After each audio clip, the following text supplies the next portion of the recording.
রান্না করব মুরগির মাংস। এখানে মুরগির মাংসকে ভালো করে মেখে রেখে দিয়েছি। এখানে হলো আদা রসুন জিরা পেঁয়াজ বাটা। আর আমার ছেলে পরীক্ষা দিচ্ছে, আমার ছেলের জন্য আমি কাচ্চি রান্না করব, টক দই রাঁধুনি মশলা, কাচ্চি মশলা ছাড়াই আমি এটা করবো। হ্যাঁ, আদা রসুন পেঁয়াজ হলুদ মরিচ লবণ টক দই দিয়ে আমি মুরগিটাকে ভালো করে মেখে রেখে দিব। যাদের কাছে টক দই থাকবে না তারা লেবুর রস দিতে পারেন। হ্যাঁ, এটাতে একটু তেল অ্যাড করে নিব আর একটু পরে।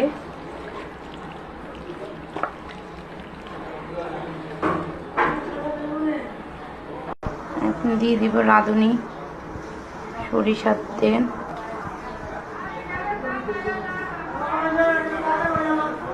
পরে আর আমরা তেল দেব না। হ্যাঁ, এটাই ডিমের বিচি দিয়ে মাংসটা আলাদা রান্না করব।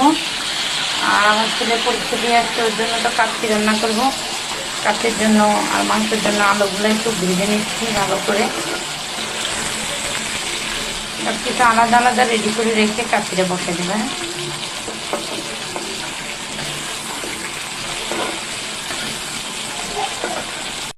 এখানে আমি পরিমাপ মতো পানি লবণ তেল আর গোলমরিচ লং এলাচ দারচিনি তেজপাতা বেশি করে দিয়ে নিয়েছি, যেহেতু আলাদা কোনো মশলা ইউজ করতেছি না। হ্যাঁ, ঘরোয়াভাবে।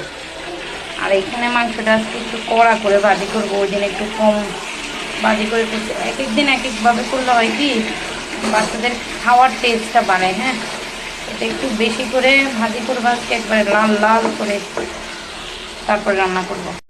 পাশাপাশি কাচ্চির জন্য হাঁড়িটা প্রিপেয়ার করে নেব। এই যে ম্যারিনেট করা মাংসটা রেখে দিব, ভালো করে কেচে দিয়ে দিব ভিতরে। হ্যাঁ, এখানে পাতিলটা কোট করার জন্য যেন ভাপটা বাইরে বের হয়ে না যায়, সেজন্য আমরা আটা গুলে নিব। এটাতে হবে কি দমটা ভালো হবে, বাইরে কোনো ভিতর থেকে তাপ বের হবে না। হ্যাঁ, হিটটা পুরো হচ্ছে পাতিলে লাগবে, কাচ্চিটা সুন্দর হবে। সব কিছু আমরা চালটা হওয়ার সাথে সাথে এদিকে গুছিয়ে রেখে দিব, তাহলে কাজটা একটু সহজ হবে। আমার কাছে রাঁধুনি বিরিয়ানি মশলা ছিল, একটু দিয়ে দিয়েছি ভালো ফ্লেভারের জন্য। আস্ত জিরা দিয়ে দিব একটু। হ্যাঁ, অনেকে জ্বরে হওয়ার জন্য পানিটা ফেলে দেয়, আমি পানিটা ফেলি না ওরকম। যখন কেউ আসে তখন ফেলি, স্পেশালভাবে করলে নিজেরা ঘরে করলে পানিটা রেখে দিই।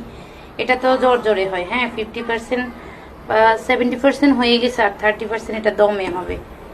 এটা লাগবে না, কারণ এটাতে তেল দেওয়া হয়েছে। তো এটা হচ্ছে মাংসটার ফাইনাল লুক। মাংসটা এমন দেখতে হয়েছে। এটার ফাঁকে আমরা এই যে আলু ভেজে রাখছি, কয়েকটা আলু দিয়ে দিব। হ্যাঁ, আলুগুলো উপরেও দেওয়া যায়, কিন্তু উপরে দিলে অনেক সময় হালকা একটু শক্ত থাকার সম্ভাবনা থাকে। চালের নিচে দিয়ে দিব, এভাবে খেতে ভালোই লাগে, নরম হয়। এই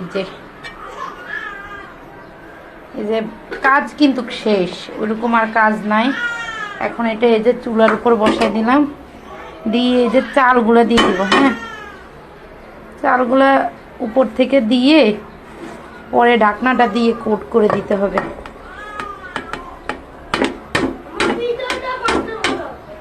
এই যে এভাবে প্লেন করে দিয়েছি, সমান করে চাপ দিয়ে। হ্যাঁ, চাইলে অনেকে পেঁয়াজ বেরেস্তা দেয়, আমার আজকে সময় নাই, বাচ্চা কান্না করতেছে, তো আমি দিব না। এর মধ্যে আমি ঢাকনা কোট করে দিব।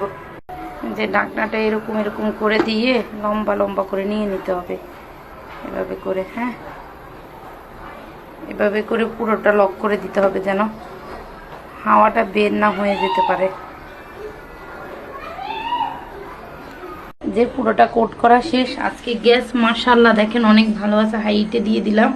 এখন আমরা তাওয়া দিব একটু পরে। যে তাওয়া দেওয়া হাই হিটে রাখছি, তাওয়াটাও গরম হোক, একটু পরে লো ফ্লেমে দিয়ে আমরা চলে যাব। হ্যাঁ, যতক্ষণ না এটা থেকে ফ্লেভার বের হবে, আলাদা একটা ফ্লেভার বের হবে, যেহেতু এটা তো অনেক স্ট্রং মশলা ইউজ করা হয়, এই জন্য একটু ভালোই ফ্লেভার বের হয়। যখন তখন বুঝবেন যে হয়ে গেছে। আর মাঝখানে এসে দেখে যাবেন, যদি কোনো দিক থেকে হাওয়া বের হয় এটা কোট করে দিয়ে দিবেন। হ্যাঁ, আশা করি আমাদের আর বের হবে না। আজকের ভিডিও এখানেই শেষ। আল্লাহ হাফেজ। সবাই ভালো থাকবেন, সুস্থ থাকবেন, আমাদের জন্য দোয়া করবেন। আল্লাহ হাফেজ।